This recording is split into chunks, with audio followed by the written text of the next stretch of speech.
카발라의 개념 중에 침춤이라고 있어요. 침춤은 히브리어로 축소, 수축, 철수 이런 뜻인데 우주 창조를 위해서 아인소프가 어떠한 움직임을 보였는가를 놓고 카발리스트들 사이에 논쟁하다 생긴 개념이에요. 1534년에 태어나서 1572년에 죽은 이삭 루리아라고 있는데 이 사람에 의해서 설명된 침춤의 개념이 뭐랄까 일종의 주류로 자리 잡게 됐어요. 카발리스트들 사이에서. 그래서 오늘날 많은 카발리스트들은 이삭 루리아의 책에 의거해서 이 창조를 설명해요.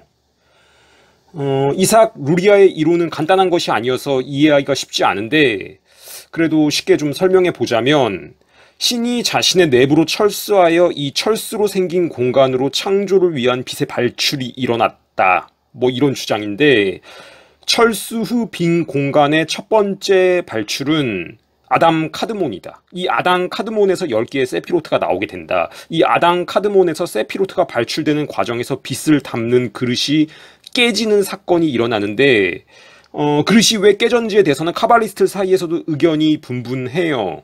근데 뭐 어쨌든 이때 그릇을 구성하고 있던 빛이 불꽃으로 흩어져서 일부는 다시 원래 나온 곳으로 올라가고 그렇지 못한 빛은 그릇과 함께 내팽개쳐졌다. 이 내팽개쳐진 어떤 빛이 어둠의 힘 캘리포트인데 이 캘리포트는 깨어진 그릇 파편으로 자신의 실체를 드러냈다. 이렇게 말해요. 그러니까 의지도 없고 끝도 없는 아인소프, 무한으로부터 어떤 침춤이 발생해서 빛의 발출이 일어나는 과정에 그 빛을 담은 그릇이 깨져서 악한 힘, 악령도 생겨났다. 이런 소리인데, 그래서 이 카발리스트들은 악한 영, 다른 말로 악한 신도, 선한 신과 마찬가지로 이 아인소프로부터 나온 존재다. 그렇기 때문에 이렇게 말하면 좀 웃기지만 챙겨야 될 존재다. 악한 영도 선한 영과 마찬가지로 잘 대해서 잘 대하고 잘 섬겨야 될 존재다. 악한 영으로부터 나올 수 있는 재앙을 당하지 않기 위해서 그래야 한다. 이런 개념이 있어요. 이 카발리스트들 사이에서. 이거는 완전히 그냥 바빌로니안 오컬트 그 자체인데 뭐 그래서 이 카발라에는 부적이 있죠.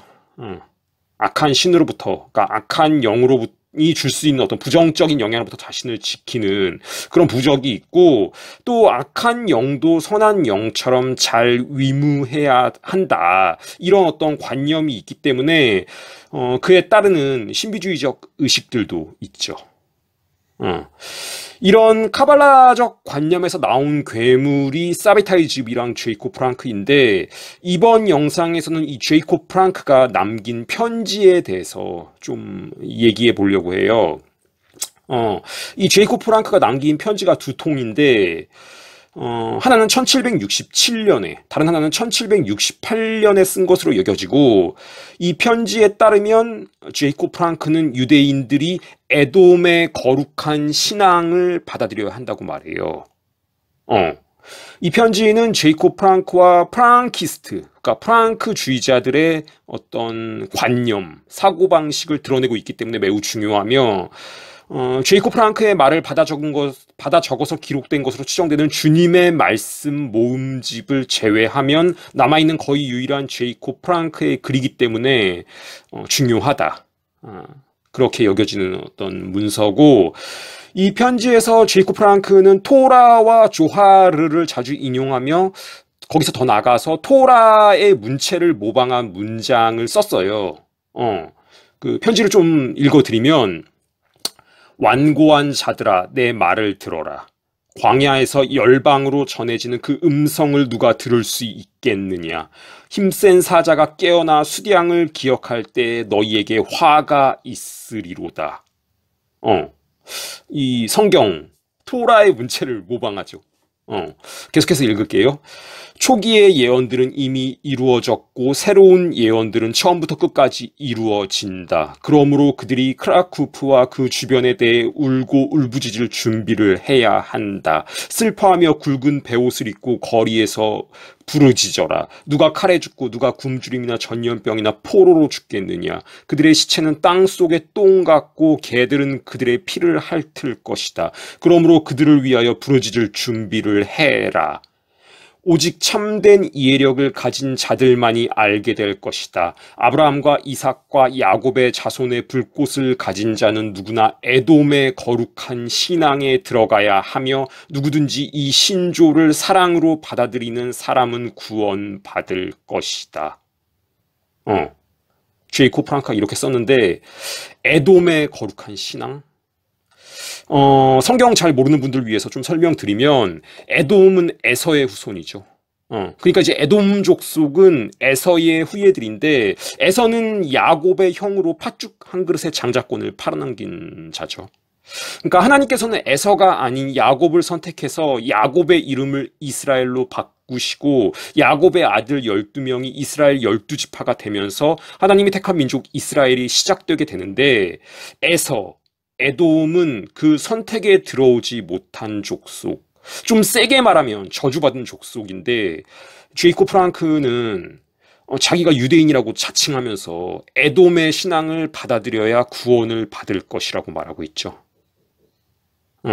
이 지도를 보시면 솔로몬 이후에 이스라엘이 이제 남북으로 분열돼서 우리나라 남한 북한 나눠지듯이 북이스라엘 남유다로 나뉜 그때 당시의 지도인데 이 북이스라엘이랑 남유다를 합친 면적이 우리나라 전라남도 전라북도 합친 것보다 조금 더 커요. 그러니까 이스라엘이 굉장히 작은 나라예요. 굉장히 작은 나라인데 여기 지도 보시면 아시겠지만 그 이스라엘보다 더 작은 주변 민족들이 세운 그 국가들이 옹기종기 붙어 있어요. 옆에.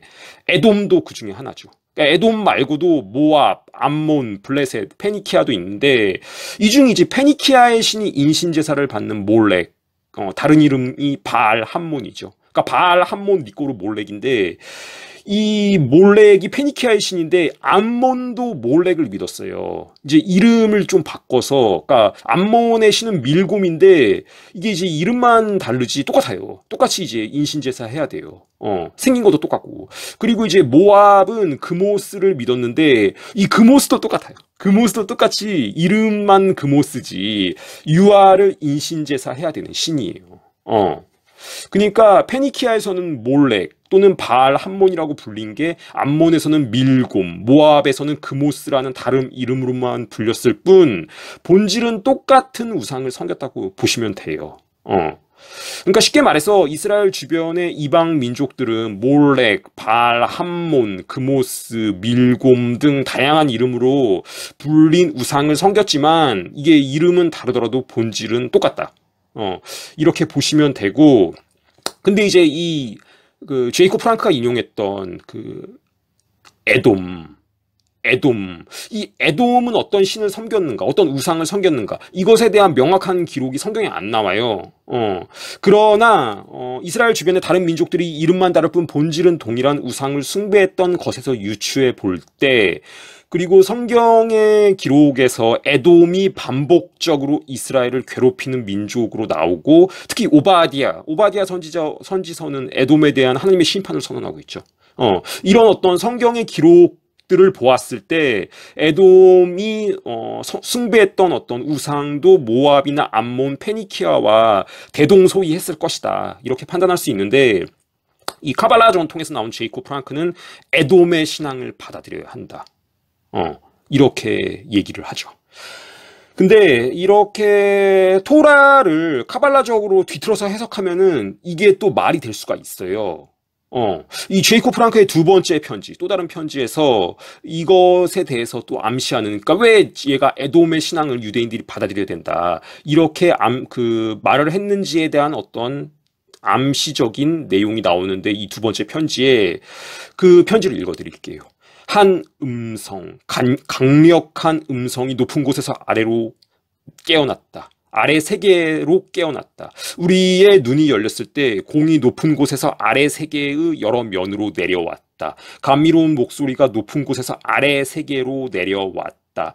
내가 너희에게 알리노니 모세의 율법이 성취될 때까지 그들이 에돔의 거룩한 신조에 들어갈 때까지 이 세상에는 어떠한 질서도 없으리라. 우리가 야곱이 에서에게 약속한 것을 볼 때 내 주는 종보다 앞서 가소서. 나는 천천히 인도하여 세일에 있는 나의 주께 나아가리이다. 모세에 관하여 기록된 대로 모세가 에돔의 사자를 보냈더라. 아브라함과 이삭과 야곱의 자손이라면 누구나 이 에돔의 거룩한 신조를 따라야 한다. 주님은 시내산에서 오셔서 세일에서 그들에게 빛을 비추신다. 그분은 그분의 거룩한 무수한 곳에서 오신다. 그분의 거룩하심으로 말미암아 태고의 빛이 비칠 것이다. 그것은 종말의 징조로 올 것이다. 너희는 다툼을 일으킬지어다. 여기서 이제 제이콥 프랑크가 쓴 야곱이 에서에게 한 말, 내 주는 종보다 앞서가소서. 나는 천천히 인도하여 세일인 나의 주께 나아가리이다. 이 구절은 창세기 33장에 나오는 야곱이 밥단 아람에서 가나안 땅으로 돌아왔을 때 에서와 만나는 장면에서 나오는 구절이죠. 그러니까 여기서 야곱이 에서를 나의 주라고 부른 것은 이 에서와 만나기 전에 이 야복강에서 이제 야곱이 천사랑 씨름하죠. 그러다가 이제 환도뼈를 맞으면서 다리를 절면서 에서한테 나아가게 되는데, 이렇게 다리를 절면서 에서한테 나아올 때 에서가 야곱을 용서하고 따뜻하게 맞아주죠.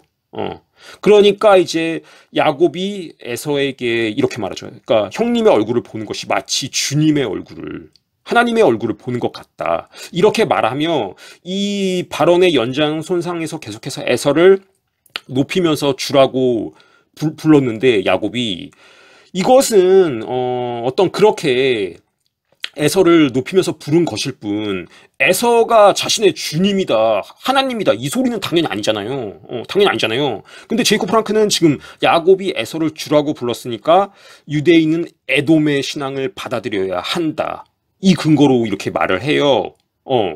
에돔은 하나님이 선택하지 않은 민족인데. 그리고 제이콥 프랑크가 또 모세에 대해서 인용한 부분, 이 부분은 이제 민수기 20장에 나오는 내용인데, 이 출애굽 후에 모세가 이제 이스라엘 민족을 끌고 가나안 땅으로 들어가려고 할 때 에돔 왕한테 에돔의 어떤 영토를 지나갈 수 있게 해달라 부탁을 하죠. 어떤 사신을 보내갖고. 근데 이제 이때 에돔의 왕이 그 요청을 거부하죠. 그리고 절대로 내 영토로 못 들어온다. 군사를 무장해가지고 막아서죠. 막아서죠. 그러니까 여기서부터 벌써 이스라엘 민족이 약속의 땅으로 들어가는 것을 막아서는, 에돔의 어떤 부정적인, 이스라엘, 하나님의 선택한 이스라엘에 대해서 부정적으로 나오고 막아서는 그런 태도가 이제 그려지는데, 제이콥 프랑크는 그때 이제 모세가 에돔왕한테 그렇게 사절을 보내서 부탁을 했던 구절을 살짝 인용한 후, 아브라함과 이삭과 야곱의 자손이라면 누구나 이 에돔의 거룩한 신앙을 따라야 한다고 반복해서 선언해요. 이런 제이콥 프랑크의 어떤 선언은 얘가 그냥 머릿속에서 꾸며내서 한 게 아니라 카발라적 명상, 어떤 접신 상태에서 루시퍼, 사탄으로부터 받은 계시, 환상에서 본 것을 말하는 것 같아요. 사실 이 카발라의 오컬트는 정확하게 성경이랑 반대되는 얘기들을 많이 하는데, 이런 것들이 단순히 뭐 이삭 루리아나 사베타이 즙이나 제이콥 프랑크 이런 사람들의 머릿속에서 창작된 것이 아니라 어떤 영적인 작용, 얘네들이 어떤 그 영적인 존재랑 어떤 그 접신 상태에서 받은 어떤 그노시스의 결과물이다. 저는 이렇게 보고, 이번 파리올림픽 개막식에서도 여러분들이 보셨겠지만 얘네들이 그 또라이여서 몰렉을 연상시키는 황소 대가리를 등장시키고 기독교를 모독하는 퍼포먼스를 하는 게 아니에요. 뭐 다른 말로 하자면 이 고대 페니키아인들이나 모압과 암몬에 살던 사람들이 또라이여서 몰렉한테 인신제사를 한 게 아니에요. 베네핏이 있으니까 하는 거예요. 로스차일드가 1972년에 그 페리에르 성에서 개최했던 파티, 되게 기괴한 파티, 이런 파티를 그냥 괜히 여는 게 아니에요. 필리핀드 로스차일드가 바포멧 목걸이를 그냥 걸고 나오는 게 아니에요. 이 그리스도께서 요한복음에 나오는 그리스도의 말씀, 사탄은 세상의 임금이다, 이 말씀처럼 사탄한테 부역하면 이 땅에서 물질적인 복을 받을 수 있어요. 그러나 거기에는 반드시 대가가 따른다. 카발리스트들이 부적을 만들거나 영을 소환하는 것은 장난치는 것이 아니다. 카발라 친화적인 로스차일드가 어떻게 전 세계 금융망을 지배할 수 있게 되었는가? 그 이유는 여러분들이 생각하는 것보다 훨씬 더 영적이다. 이 모든 것에 대해 깊이 이해하고 싶다면 성경을 읽으시길 권합니다. 성경은 지금까지 기록된 그 어떤 책보다 더 심오하다. 그것을 읽는 것은 당신에게 무한한 유익을 줄 것이다. 마지막으로 그 제이콥 프랑크와 일대 로스차일드, 마이암쉘 로스차일드의 관계에 대해서 제가 예전에 설명한 영상을 붙이도록 할게요. 이 설명을 들으시면 이 두 사람이 어떤 관련이 있는지에 대해서 흥미로운 사실들을 알게 되실 겁니다. 제이콥 프랑크는 말년에 이제 프랑크푸르트 외곽 오펜바흐에서 살았어요. 이제 아까 먼저 붙인 영상에 설명했듯이 그 오펜바흐는 이제 정확하게 말하면 오펜바흐 암마인인데, 그러니까 이제 마인강의 그 마인강 옆에 있는 오펜바흐 이런 뜻인데, 이 오펜바흐 암마인은 프랑크푸르트 암마인이랑 마주보고 있는 도시예요. 프랑크푸르트 암마인이랑 마주보고 있는 도시. 근데 이 프랑크푸르트 암마인이 일대 로스차일드, 마이암쉘 로스차일드가 태어나서 살다가 죽은 곳이죠. 그러니까 로스차일드가 일대 로스차일드, 마이암쉘 로스차일드가 살았던 바로 그 옆으로 제이콥 프랑크가 이사를 와서 말년을 여기서 보내요. 1786년에 이제 이쪽으로 와서 5년 동안 살다가 5년 뒤인 1791년 8월 10일에 여기서 죽어요. 제이콥 프랑크가. 이 그림이 제이콥 프랑크의 임종을 그린 그림이에요. 주변에 뭐 이렇게 호위하는 사병들이 서 있죠. 그러니까 이제 말년에 이르러서 제이콥 프랑크는 개인적인 사병, 그러니까 사병 뭐 군대라기보다는 뭐 이제 경호원, 경호병 정도로 봐야겠죠. 이런 어떤 그 무리들을 거느렸다고 그래요, 이 제이콥 프랑크가. 근데 이제 그런 자신의 이제 경호병들이랑 그다음에 이제 뭐 추종자들이 막 들어와서 울고 있는 모습도 보이는데, 그런 어떤 추종자들에 둘러싸여서 이제 죽은 모습을 그린 그림이죠. 근데 이제 그 제이콥 프랑크랑 로스차일드의 관계에 대해서 설명하기 전에 이 제이콥 프랑크가 쓴 책에 대해서 조금 먼저 얘기를 해야 될 것 같아요. 이 제이콥 프랑크가 쓴 책이 있어요. 이 책의 이름이 주님의 말씀 모음집 이란 책이에요. 주님의 말씀 모음집. 근데 주님의 말씀이 아니라 내용을 보면 이 사탄의 얘기 모음집 이렇게 하는 게 더 적절할 것 같아요. 뭐 루시퍼의 얘기 모음집 이렇게 그 제목을 붙이는 게 보다 적절할 것 같은데, 이 책은 이제 제이콥 프랑크가 직접 썼다는 소리도 있고, 이제 추종자들이 제이콥 프랑크의 말을 받아서 썼다는 얘기도 있어요. 근데 어쨌든 이 그 주님의 말씀 모음집 이 책에 나오는 구절 몇 개를 읽어드리면, 나는 너희를 들어 올리려고 이 세상에 온 것이 아니라 너희를 내려놓으려고 왔다. 시면의 밑바닥으로. 시면으로 내려가는 것은 모든 종교와 관습을 거부하고 행동하는 것을 말하며, 다시 말해 이것은 자신의 자발적인 타락을 요구한다. 이런 구절이 있고, 또 다른 구절 읽어드리면, 승천하려면 먼저 내려가라. 어떤 사람도 먼저 산기슭으로 내려가기 전에는 산을 오를 수 없다. 그러므로 우리는 내려가서 밑바닥으로 던져져야 한다. 그럼으로써 우리는 무한을 향해 올라간다. 이런 구절도 있어요. 또 한 구절 읽어드리면, 모든 법과 가르침은 무너질 것이며 모든 사람의 가장 중요한 의무는 모든 경계를 넘는 것이다. 이건 뭐 거의 그 사탄으로부터 영감을 받은 순수한 어떤 사타니즘이죠.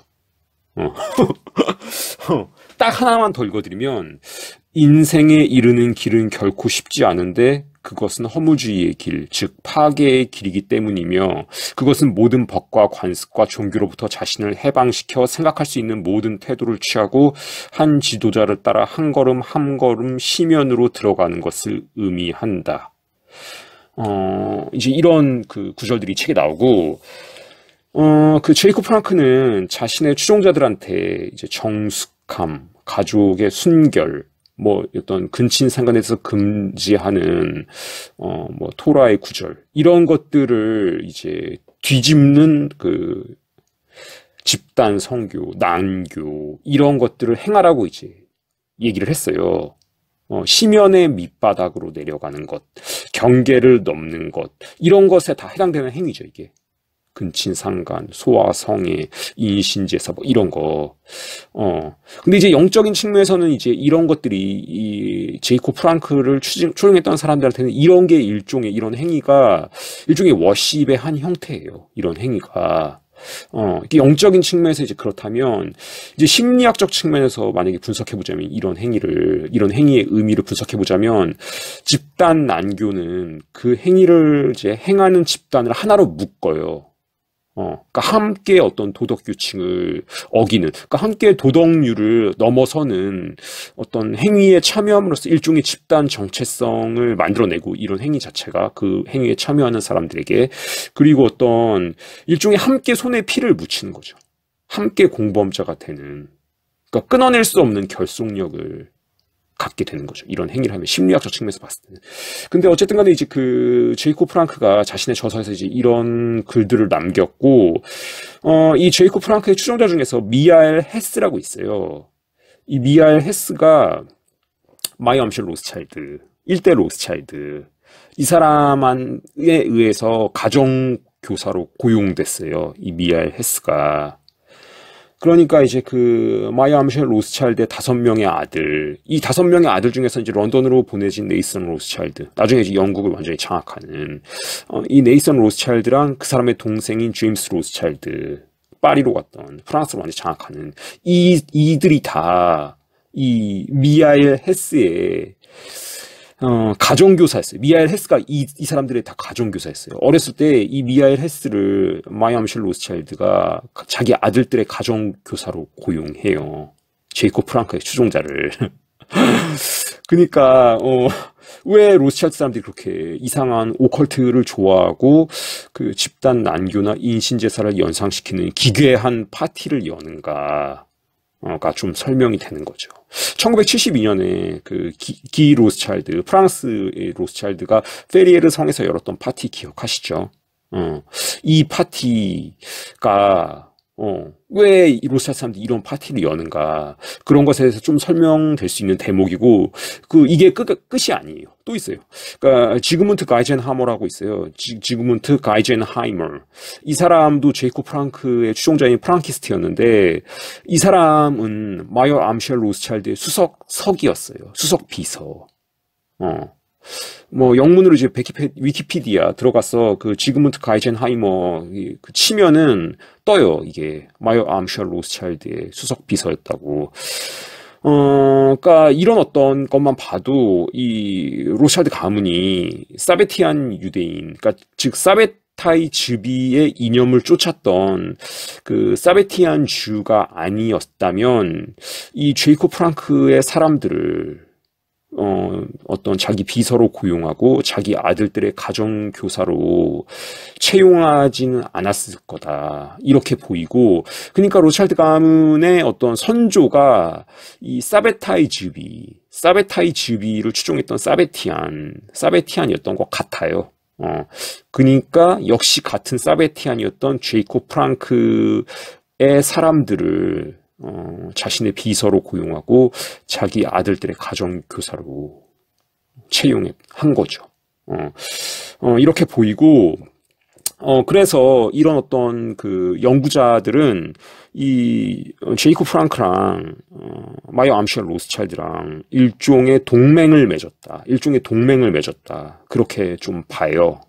그리고 이런 동맹 관계 내에서 탄생한 것이 일루미나티고 1776년 이제 아담 바이사업트라고 이 사람 이제 바이른에 있던 그 예수회 출신의 이 사람도 이제 크립토주 유대인으로 보이는데 이 사람을 이제 그 통해서 로스차일드가 자금 지원하고 만들어진 게 일루미나티인데 일루미나티가 만들어지는 과정에서 이 제이콥 프랑크와 로스차일드와 아담 바이사업트 이 셋의 어떤 협력이 있지 않았을까.